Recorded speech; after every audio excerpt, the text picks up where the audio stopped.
Hello, everybody. Hope all you guys are having a spooky and great Halloween. Hope you guys are having a great Friday. Happy, beloved, spooky Halloween, guys. In tonight's episode of Positive Time with Ryan on YouTube, I am going to tell you a story of all the behavioral mental health facilities I've been in, but I'm going to do it in a very, very unique way. I'm going to tell you what the facilities look like if you were in the parking lot. And all that. So it's going to be a really good story time and all that, because most of the facilities I've been in, if you went into the parking lot, it would not look like a mental health hospital at all. So I hope you guys enjoy. Make sure you subscribe down below if you enjoyed the video.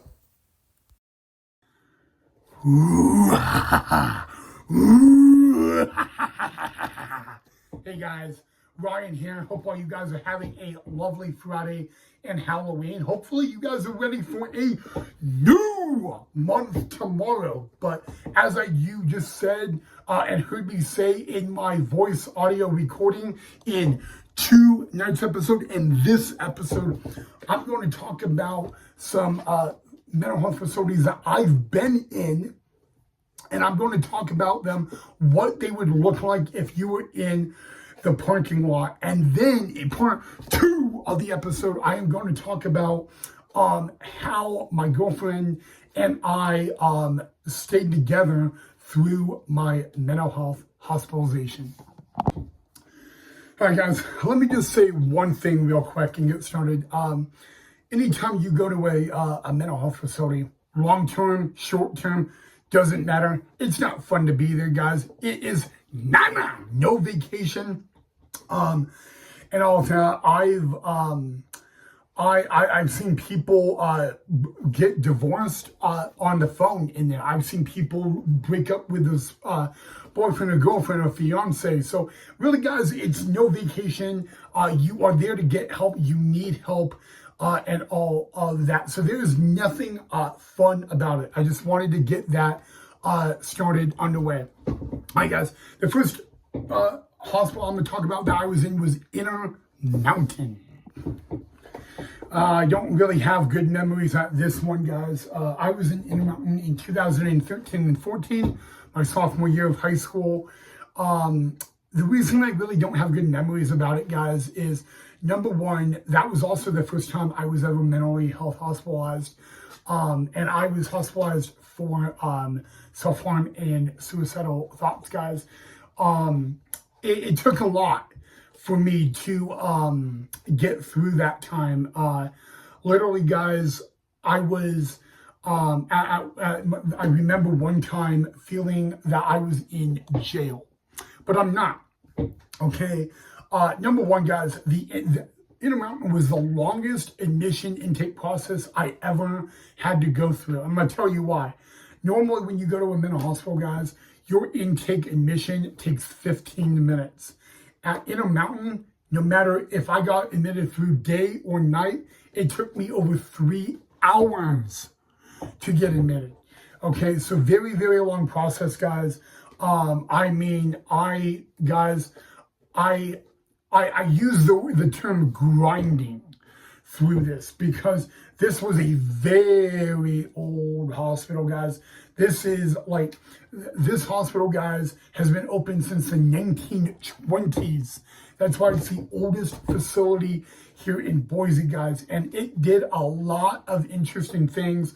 Over the years, guys, it did electric shock therapy. It also did straitjacket. All of that, of course, did stop way before I was there.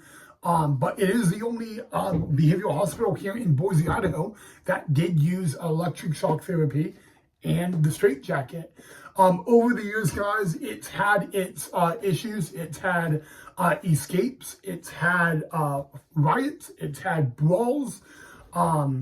And I'm going to be very honest with you guys. I've experienced never a riot. I've experienced fights. and all that. But from the outside of this facility, guys, it would look like no hospital. Literally none at all, because it literally looks like a nursing home from the parking lot. Okay, but I always tell people from the outside, it just looks like a nursing home. The minute you walk onto a unit, the vibe changes. Your pulse goes higher. I mean, guys, this is no walking around, guys. This is where you walk in from the outside, you think you're going into a nursing home. The minute you get inside, the vibe changes.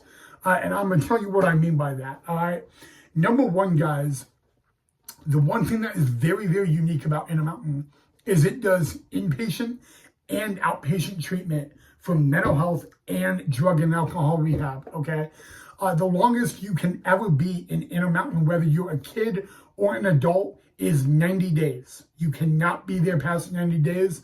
And most people that are there for 90 days are through drug and alcohol rehab. And I'm going to tell you what, guys, that the drug and alcohol rehab process is completely different for what I was in for. I have seen that program is really successful. They actually have a really good program in that it's really, really recommended for anyone going to rehab here in Boise. However, it is not a place you want to be admitted to. And I'm going to tell you why, guys. Strictness. Very, very strict on a lot of different levels. And what I mean by that, guys, is let's talk about the phone, okay? Number one, the phone, okay? When you were on the juvenile unit, the unit I was on, you only get 10 minutes on the phone a week. Think about that. You don't get 10 minutes a day, a month. It's a week. 1 week, 10 minutes. Now think about that, okay? Think about 7 days in a week, and you only get 10 minutes total. That's number one. Number two, you just can't call anybody. You have to be calling immediate family. So for me, it would be my mom and my grandma, because my grandma was living with me at that time. And I mean, guys, they have a unique schedule. Not every unit eats at the same time. Again, guys, the inpatient units, I'll be very honest with you guys. The juvenile unit is always the first unit to eat every single time.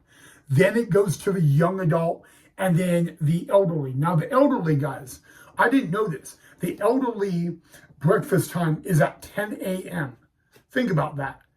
Okay, guys. So, yeah, not everyone eats at the same time, guys, because you're on wings.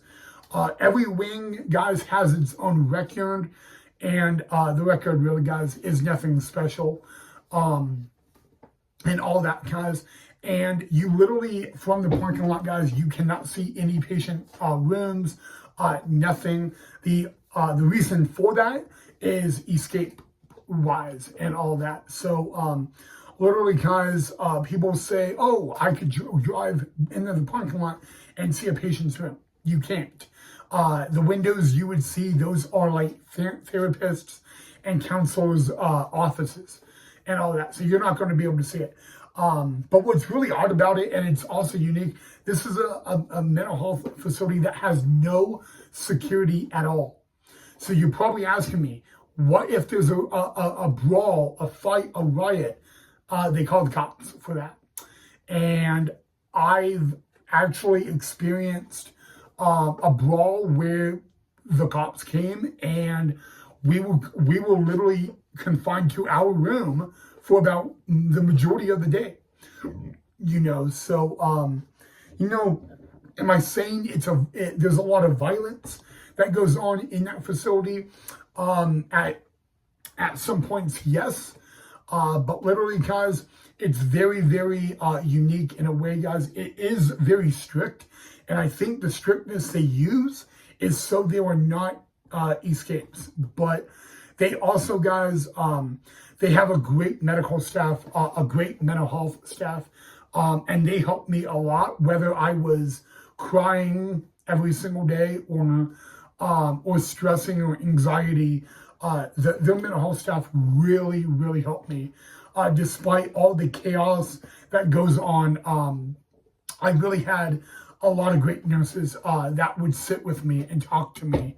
I remember there were nights that my nurse at night would be in my room at my bedside the entire night because of how like emotional I got. And you know what? Let me just say one thing, guys. When you're away, when you're in a mental health hospital, guys, you're not with family, okay, and it can get really, really tough. And so, you just got to know, guys, that number one, you got to do the work, but emotions happen, and all that. So, that's the first one. All right, the second one. The second one I was in 2020. Yes, the pandemic. And no, guys, when I was in this facility, I did not have to wear a mask, which was really odd. It's called Cottonwood. Guys, it's a newer facility. Again, I was in 2020. At that time, it had only been open for 3 months. So it was a new facility, but it wasn't my favorite. And I'm going to tell you why, guys.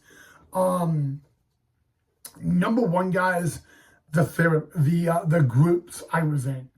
When I was in there, guys, and I went to group, I was literally the only one on the unit in there for mental health.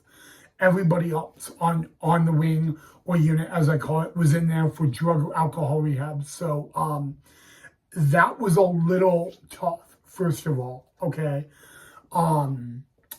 So you're probably asking me, how did I survive? Well, one thing, myself. I had to take a step back, and I had to say that I got to communicate.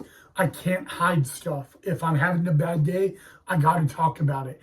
If I'm struggling, I got to confront it. I cannot let this get ahead of me. And literally, guys, it ended up working out pretty well. Number one, guys, when the other patients were really supportive, they sat down to me and they said, look, Ryan, you're not the outsider. We are all here for you and we all want to help you. And I even remember one patient saying that all you need to know is that everything is going to be okay. So yeah, I mean, guys, it's never easy.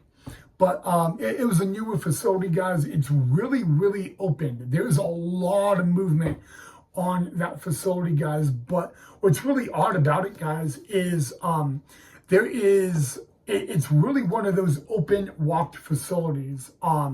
If you went into the lobby and you looked really closely behind that lobby door, you literally could see patients walking on the unit. I mean, literally, it's like that.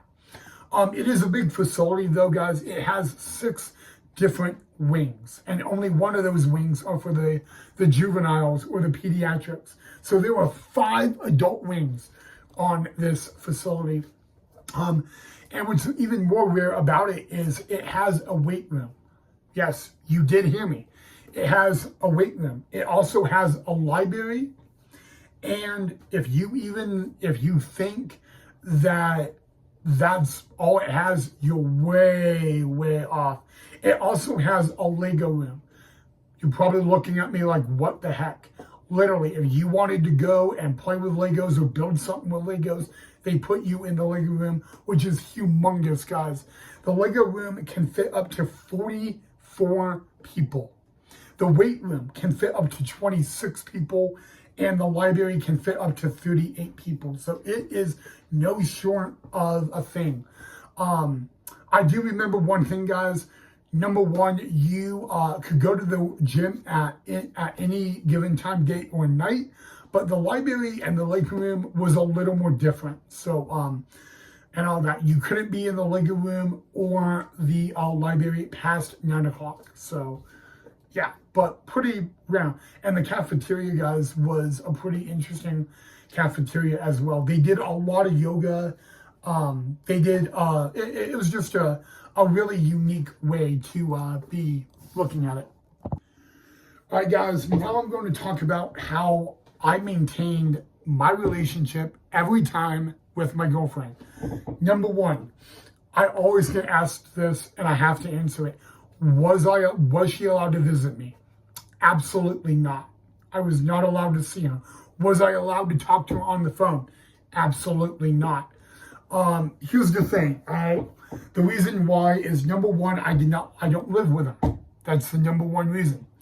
But everybody is saying, how did we remain together? How did she not break up with me? How did I not break up with her? It comes down to understanding, support, and love. There were a lot of times I would go to bed and I would wonder, when I get out, am I going to still be in a relationship with her? And you know what? She literally supported me all the way to this day. You know, Lindsay really struggled very, very much with it. And it was rough on her. And all that kept her together is to know that I was okay, that I was doing okay. Maybe I was not okay mentally, but I was getting through the day, and all that. And it was tough because I would always, have to tell my mom, hey, give Lindsay this message for me. The one thing is, I remember she wrote a letter to me. And I got the letter on Christmas Eve. Yes, I was in a hospital for Christmas one year. And the letter, when I opened it, and I knew it was from her, I'm like, oh, this is a breakup letter. There's no way. And my roommate, he looked at me like, Ryan, just open it.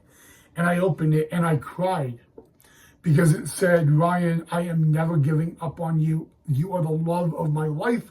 I love you, and I promise you, no matter what happens, no matter how hard and how bad it gets for you, I'm not giving up on you, and I'm not leaving you. And that meant a lot to me, number one. And you know what? That's one thing. When I battle my mental health to this day, I have to look back at that letter and I have to say that, she didn't give up on me, so I can't give up on this, I remember asking my girlfriend, Lindsay, why did you say that? And she said, Ryan, love is a complicated thing because your spouse, your other, they go through their ups and downs, and you're going to be tested of how good of a partner you are to them when they go through those lows. And she's like, you're someone that will not refuse help. You will take the help. You will accept the help. And she's like, that's why I'm not giving up on you. There were days, if I'm in the ER for mental health, she'll visit me and she will sit down and she's like, I'm not leaving you. I'm not leaving you. And there are times I have to say, you got to go home. You got to go home, get rest and all that. Don't worry about me. But guys, it's never easy. Over my time, I've seen people get divorced on the phone in the mental hospital. I've seen people get broken up. I mean, guys, literally the phone can be a very dangerous thing, only because you don't know what's going on. I mean, guys, I've heard crazy stories about it, and I've seen crazy stuff. I remember a patient, his girlfriend broke up with him, and on the phone, and they were together, I think, for like 3 to 5 years, and he lost, to the point he threw a chair through the nurse's station window, ended up getting arrested. But that's what I mean, that the phone can be a dangerous place to be, because you really don't know what's happening on the other end. So but yeah, guys, Lindsay, I get told a lot, she's a keeper, and I truly believe that.